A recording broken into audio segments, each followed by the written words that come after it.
अनंत कोटि ब्रह्मांड नायक राजाधिराज योगीराज परब्रह्म श्री सच्चिदानंद सद्गुरु साईनाथ महाराज की जय।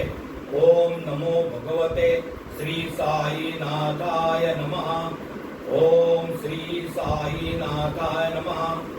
आदरणीय साई भक्तों, आपको ओम साई। मुझे बहुत खुशी हो रही है कि साई सेंटर पर आधारित श्री साई विचारधारा पहले सभी कड़ियों का आपने बहुत अच्छा स्वागत किया है। इन छठी कड़ी का भी अच्छे से स्वागत करेंगे। आज का कड़ी का विषय है दान पेटी। लेकिन श्री साई विचारधारा में श्री साई बाबा का ही विचार, अनुभव, उपदेश और प्रार्थना आदि सुनते हैं। ये सब श्री साई बाबा के कृपा के चरण कुछ भी नहीं कर सकते। शुभ कर्मों के परिणाम स्वरूप हमें संतों की कथाएं और लीलाएं श्रवण करने की इच्छा उत्पन्न होती है, अन्यथा नहीं। श्री साई बाबा का करते थे, यदि मैं किसी से 1 रुपया दक्षिणा लेता हूँ तो उसे 10 गुना लौटाए करता। मैं किसी से कोई वस्तु बिना मूल्य नहीं लेता, न तो किसी से मांगता। जिसकी और फकीर यानी ईश्वर इंगित करते हैं उससे ही मैं मांगता हूँ। जो गत जन्मों का ऋणी होता है उसकी दक्षिणा स्वीकार हो जाती है, दानी देता है और भविष्य में सुंदर उमज का बीजारोपण। धन का उपयोग धर्मोपार्जन के निमित्त ही होना चाहिए। यदि व्यक्तिगत आवश्यकताओं में व्यय किया गया तो उसका दुरुपयोग है। यदि तुमने पूर्व जन्मों में दान नहीं दिया तो इस जन्म के पाने की आशा कैसे कर सकते हो? इसीलिए यदि प्राप्ति की आशा रखते हो तो अभी दान करो। दक्षिणा देने से वैराग्य की वृद्धि होती है और वैराग्य प्राप्ति से भक्ति और ज्ञान बढ़ जाता है। 1 2 10 गुना लो। प्रेम तथा भक्ति पूर्वक अर्पित की गई तुच्छ वस्तु भी मैं स्व से स्वीकार कर लेते हैं, परंतु यदि अहंकार सहित भेंट करी गई तो वह अस्वीकार कर जाती है। पूर्ण सच्चिदानंद होने के कारण भाई आचार विचारों को विशेष महत्व न देते थे और विनम्रता और आदर से भेंट की गई वस्तु को स्वागत करते हैं। साई बाबा के पूजा के निमित्त कोई सामग्री या सहयोग की आवश्यकता नहीं।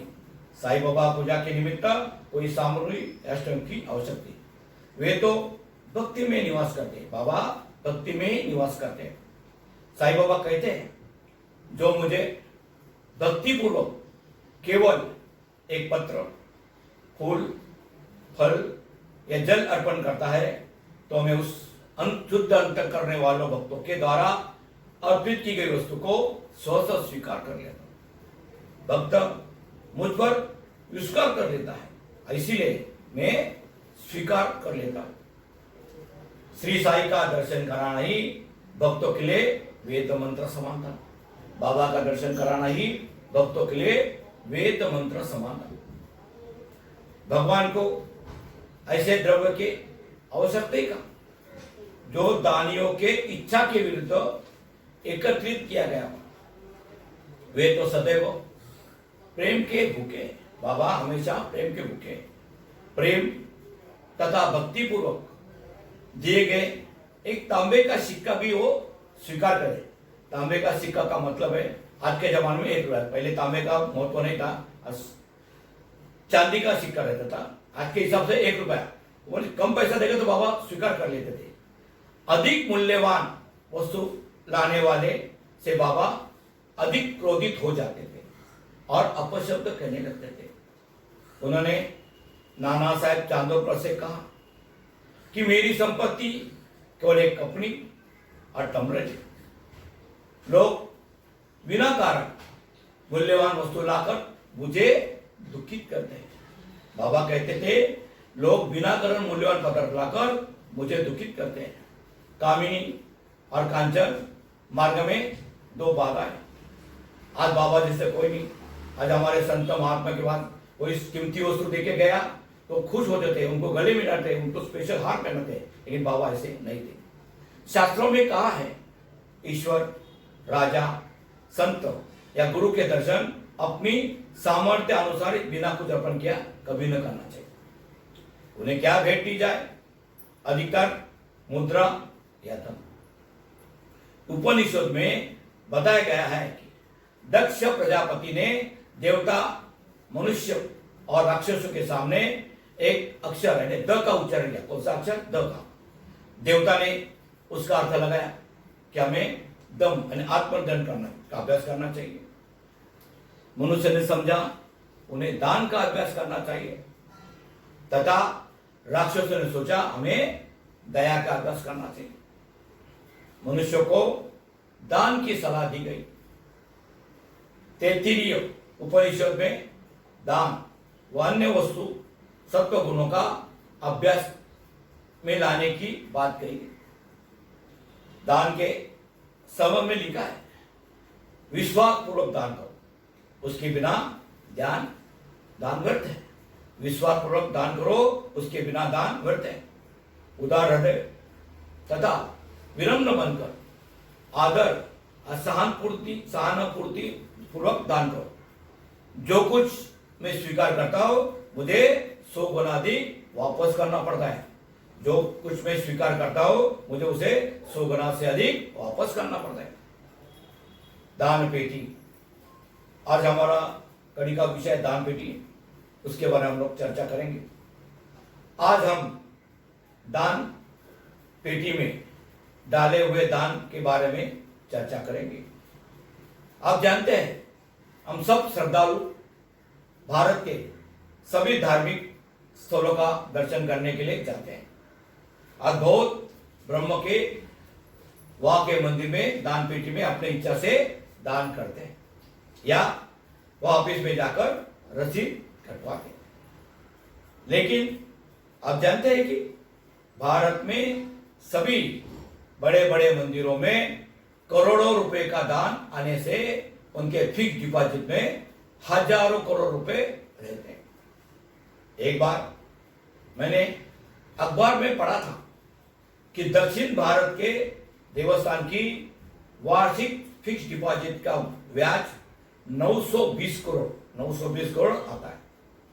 महाराष्ट्र के एक मंदिर की फिक्स डिपॉजिट की रकम 3600 करोड़ रुपए। लेकिन श्री साईं बाबा कहते हैं कि गोर गरीब, लूले लंगड़े, अंधे, रुग्ण, भिखारी को प्रथम अन्नदान करो। अन्नदान के बिना सब प्रकार दान वैसे अपूर्ण है। उसी प्रकार समस्त दानों में अन्नदान श्रेष्ठ है। आप कितना भी कौन सा भी दान करो, जब तक आप अन्नदान नहीं करते वो दान अपूर्ण है। इसलिए सबसे पहले आप अन्नदान करें, किधर भी करें। आप जहां रहते वहां के आसपास में वृद्धाश्रम, अंधाश्रम, विकलांग, आदिवासी, अनाथ बच्चे और लोगों की सेवा करें। वो या उन्हीं आश्रम में दान करें। न्यूज चैनल न्यूज नेशनल, जी न्यूज 18 और इंडिया टीवी 15 मई 2020 के रोज अनुसार बताया गया है कि भारत में जो मंदिर है उसके पास लगभग 22,000 टन सोना है। उसकी कीमत 50 लाख करोड़ से भी अधिक है। आज जिसके अनुसार ये हो सकते हैं। अभी जो मैं पढ़ूंगा ये टीवी जो न्यूज में बताया है उनके अनुसार है। पूरे देश में 2 साल तक खाना मुक्त हो सकता है। देश में हर परिवार को 2 लाख रुपए मिल सकते हैं। 50 साल तक पेट्रोल फ्री हो सकता है। 100 साल तक ट्रेन का सफर फ्री हो सकता है। रिलायंस जैसी 25 कंपनी खरीदी कर सकती है। 90 देश की संपत्ति इसके सामने कम पड़ेगी। भारत के जो विदेशी कर्ज है वो 70% कम हो सकता है। 220 खाटों की 660 हॉस्पिटल की खड़ी कर सकती है। 26 लाख किलोमीटर की सड़क बन सकती है। यानी हर गांव में सड़क हो सकती है, 1000 बड़े स्टेडियम बन सकते हैं, मेट्रो और बुलेट ट्रेन बनने की सहायता हो सकती है, 15 साल देश का रक्षा खर्च कर सकती है, और ऐसे कितने बातें उन्होंने बताई, लेकिन उसमें से कोई भी एक सकता है, ये सब नहीं होगा, कोई भी उसमें से एक हो सकता है।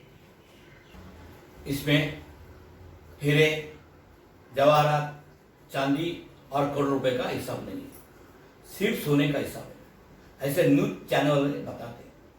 इसीलिए भारत को सोने के चिड़िया कहा करते थे, सोने का धुआं भारत हजारों साल से निकलता है। इसी वजह से अरब, मुस्लिम, पुर्तगाल, अंग्रेजों ने का लक्ष्य भारत के मंदिरों के सोने में था। इसीलिए हमेशा हिंदुस्तान के साथ युद्ध करके मंदिर को सोना लूटते थे। जैसे गुजरात का सोमनाथ मंदिर 18 बार लूट गया। न्यूज चैनल के अनुसार बताए गए आंकड़ों से इस प्रकार की संपत्ति भारत के मंदिर की है, जो मैं आपको पढ़ के बताऊंगा, मुझे भी इतना ये नहीं होगा।